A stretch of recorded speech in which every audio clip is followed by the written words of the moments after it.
wabarakatuh. Hai anak-anak, bagaimana kabar kalian hari ini? Semoga kalian senantiasa diberi kesehatan dan selalu bersemangat belajar dari rumah. Pada video kali ini, Ibu akan menyampaikan materi kelas 5, tema 8, subtema 2, pembelajaran 5 dan 6. Tarian Suling Dewa. Suling Dewa merupakan salah satu kesenian tradisional yang berasal dari Bayan, Lombok Utara, Nusa Tenggara Barat. Tarian ini hanya digelar ketika musim kemarau melanda. Tujuannya tentu saja untuk memohon turunnya hujan. Daerah Bayan dikenal sebagai salah satu pusat peradaban tertua di Lombok. Banyak budaya dan seni tradisi yang masih dilakoni hingga saat ini oleh masyarakat di ujung timur Kabupaten Lombok Utara. Salah satunya adalah kesenian tradisional Suling Dewa. Tiupan seruling dewa ini diyakini masyarakat adat Bayan mampu menurunkan air langit untuk memberikan babak kehidupan yang baru di atas bumi. Kesenian ini lahir ketika wilayah Bayan dilanda musim kemarau yang berkepanjangan. Karena tak ada satupun tanaman yang bisa tumbuh dan berkembang, otomatis memengaruhi siklus kehidupan di bumi Bayan. Bahaya kelaparan pun mengancam di berbagai tempat. Sebelum tarian berlangsung, masyarakat Bayan menentukan hari, waktu, dan tempat yang dinilai baik untuk melaksanakan ritual tersebut. Selain itu, masyarakat Bayan juga menyiapkan sesaji berupa kembang, makanan, dan kapur sirih. Kapur sirih ini menjadi komponen yang paling penting dan dipercaya dapat mendatangkan hujan. Ritual tari Suling Dewa juga diyakini dapat mengusir binatang buas atau hewan pengganggu lain seperti hama tikus atau burung yang dapat mengganggu tanaman di ladang atau di kebun milik masyarakat. Selain itu, tarian Suling Dewa ini juga sering digunakan untuk mengiringi ritual-ritual adat tertentu seperti ritual adat ngasah, ngaponin, sisungan, atau cuci pusaka yang masih dilakukan hingga sekarang. Keunikan lainnya yaitu dalam suling digunakan ada sebuah pemahaman filosofi yang begitu mendasar dan mulia. Alat musik seruling ini menggambarkan wujud manusia, di mana bila seruling ini tidak diberikan hembusan nafas, maka tidak akan menghasilkan nada-nada indah. Begitu juga dengan manusia, bila raga tanpa atma atau roh, tentu tidak akan adanya kehidupan. Tari Suling Dewa merupakan sarana bagi masyarakat Lombok Utara untuk memohon kepada Tuhan Yang Maha Esa supaya diturunkan hujan. Apa saja tari daerah yang kamu ketahui? Seni tari di Indonesia. Seni tari yang berkembang di Indonesia begitu banyak dan beragam. Tarian daerah menggambarkan tradisi dan tata cara kehidupan penduduk di suatu daerah. Tarian biasanya menjadi ciri khas pertunjukan pada upacara adat atau peristiwa penting. Tarian daerah merupakan kekayaan khazanah budaya bangsa. Sudah seharusnya kita peduli terhadap tarian daerah. Bentuk kepedulian terhadap tarian daerah dapat kamu tunjukkan dengan cara menyaksikan tarian daerah, mengamati gerakan pola lantai tarian daerah, dan belajar tarian daerah. Tarian daerah adalah warisan berharga yang dimiliki setiap daerah. Tarian daerah merupakan hasil cipta karya seni dari sesuatu budaya. Sebagai negara yang memiliki banyak daerah yang terdiri atas kepulauan, maka Indonesia juga memiliki ragam tari daerah yang unik dan merupakan ciri khas setiap daerah. Tari daerah juga merupakan identitas bangsa. Berikut beberapa tarian daerah di Indonesia. Yang pertama, tari sedati, tari saman mesukat berasal dari daerah Aceh. Tari serampang 12, tari tortor berasal dari daerah Sumatera Utara. Ketiga, tari piring, tari payung berasal dari Sumatera Barat. Keempat, tari tandak, tari makan sirih berasal dari daerah Riau. Kelima, tari jongget lambak berasal dari Kepulauan Riau. Keenam, tari sekapur sirih, tari selampir 8 berasal dari Jambi. Ketujuh, tari tanggai, tari putri bukusek berasal dari Sumatera Selatan. Kedelapan, tari campak berasal dari Bangka Belitung. Kesembilan, tari andun, tari bidadari Teminang Anak berasal dari Bengkulu. Kesepuluh, tari jangget, tari melinting, tari badana berasal dari Lampung, dan lain sebagainya. Setiap tari daerah tersebut mempunyai pola lantai yang menjadi ciri khusus. Berikut pola lantai tari Sudati dari Aceh. Yang pertama, pola langkah lurus. Kedua, pola langkah segi 4. Ketiga, pola langkah bentuk U. Keempat, pola langkah zigzag. Kelima, pola langkah bentuk S. Keenam, pola langkah segitiga. Ketujuh, pola langkah segi 4 silang. Penyajian tari lebih lengkap dengan iringan. Iringan tari merupakan salah satu unsur pertunjukan tari. Ada iringan tari yang berasal dari tubuh manusia. Ada juga iringan tari yang berasal dari berbagai alat musik benda yang dimainkan.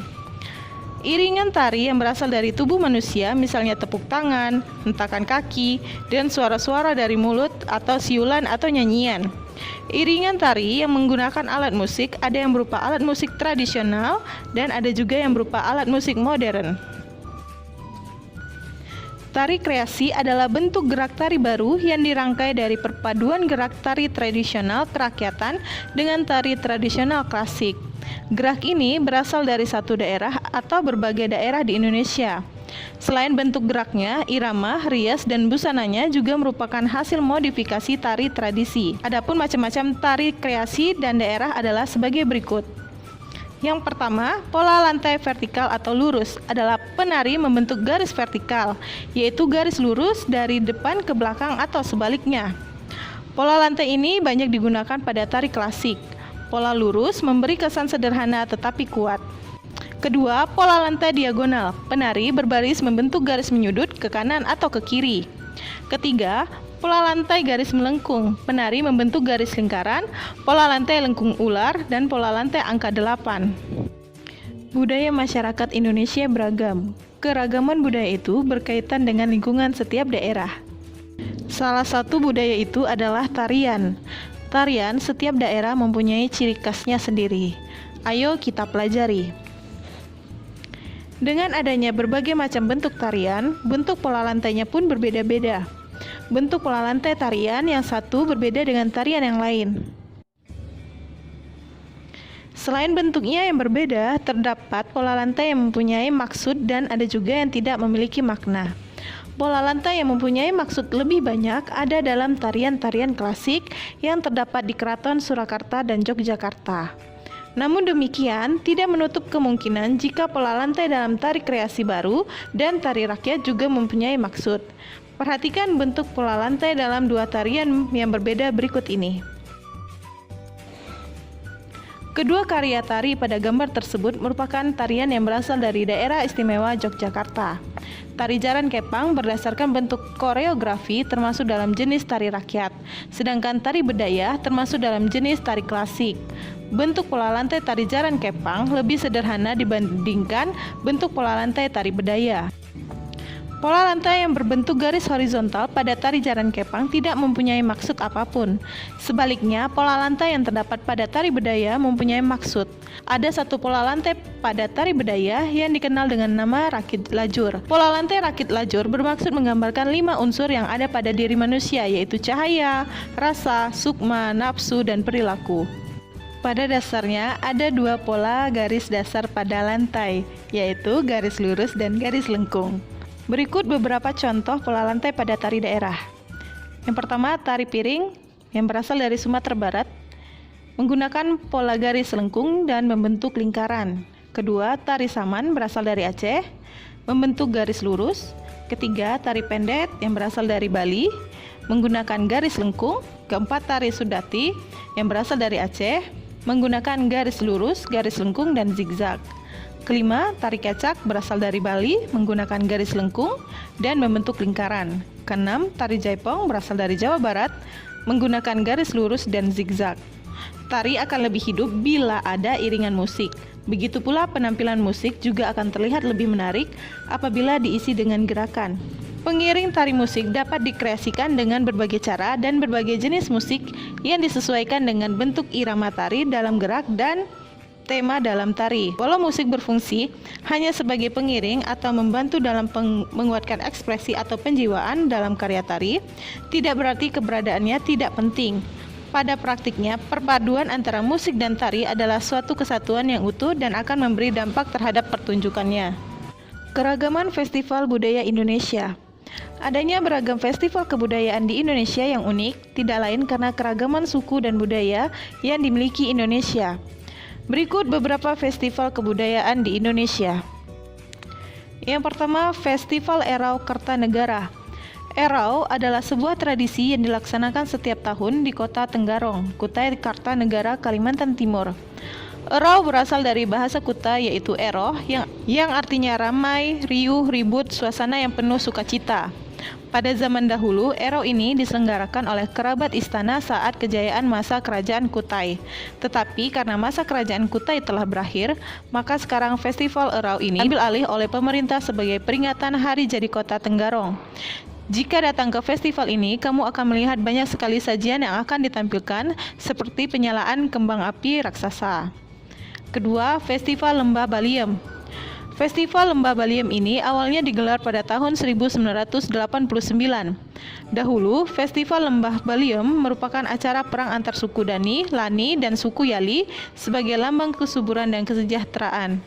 Festival ini menjadi ajang adu kekuatan antar suku dan telah berlangsung turun-temurun.